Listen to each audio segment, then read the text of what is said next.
Welcome to Greek for a Week. I'm glad that you are going to be watching this week's video. This week we are looking at chapter 3, verses 13 through 17. This is the paragraph that we've been working on for a few weeks now, and I've labeled it Suffering Unjustly. And let's look at the text for this particular paragraph.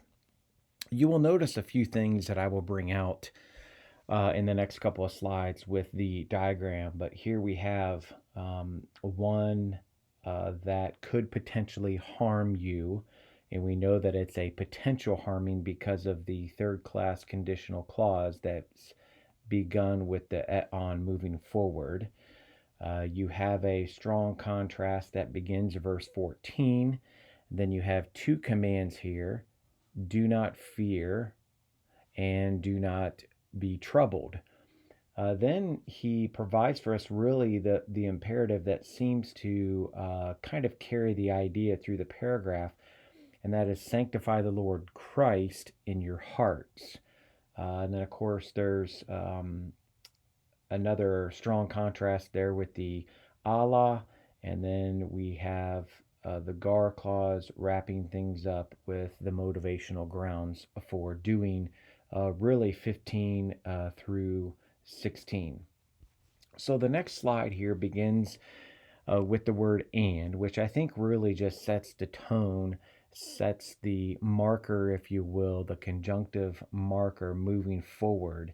I guess you could say to some degree it relates to 8 through 12, but really it brings the idea forward on into verses 13 through 17.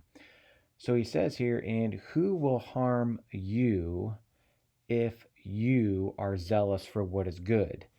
So here we have, I'm going to keep the pronoun you together here as we work our way down through the text. But really he's saying here, who is it that's really, if you're doing good and you're eager to do what is good, then this is really the then part of the clause. Then who is it that will harm you?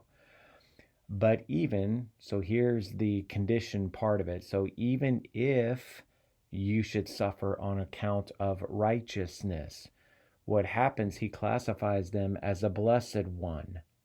That's the adjectival phrase, if you are a blessed one.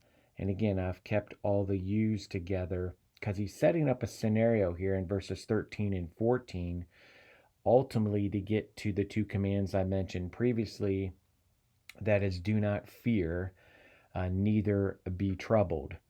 So this concept here of not fearing and not being troubled is in relationship to the potentiality of being harmed. But what's the positive side of this scenario? Because again, the likelihood of you being harmed is low.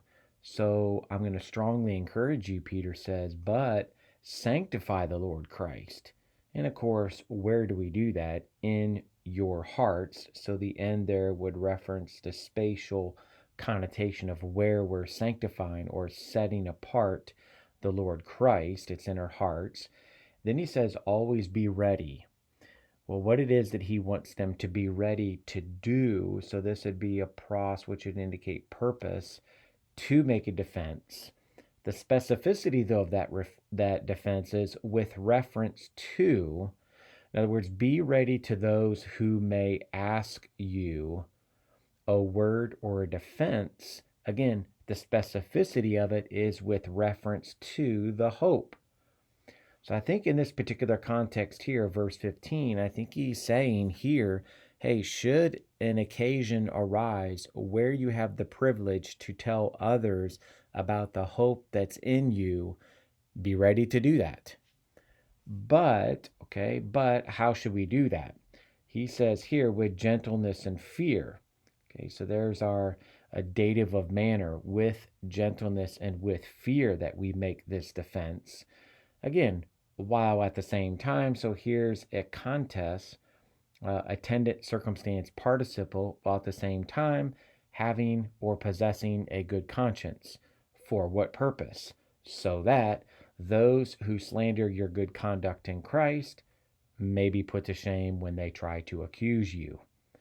Then verse 17, he ends with the gar clause here, because better is it to suffer. Why? Because of doing good, there's your causal participle, if the will of God wills it, than because of doing wrong. So he kind of comes full circle here. Should you suffer, make sure that it's on account of righteousness.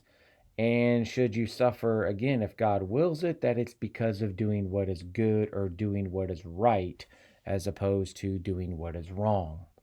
So we can kind of conclude this, because I think here he's setting up the scenario in verses 13 and 14. If I was to preach or teach this, I would start with verses 13 and 14 and do that, if you will, as the introduction to the message.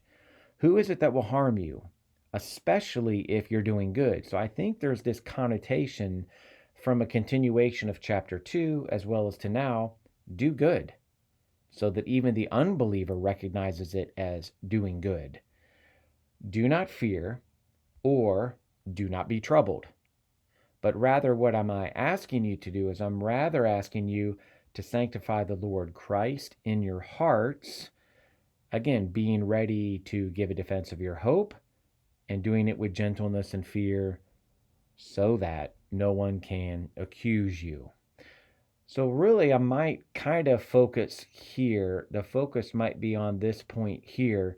Nonetheless, these are imperatives that I can bring out in contrast to what I think Peter's intention is, and that is to focus your life on doing good. How can I do that? By setting apart Christ in my heart. Have a great week. We'll start the next paragraph with verse 18, and we'll see you next week.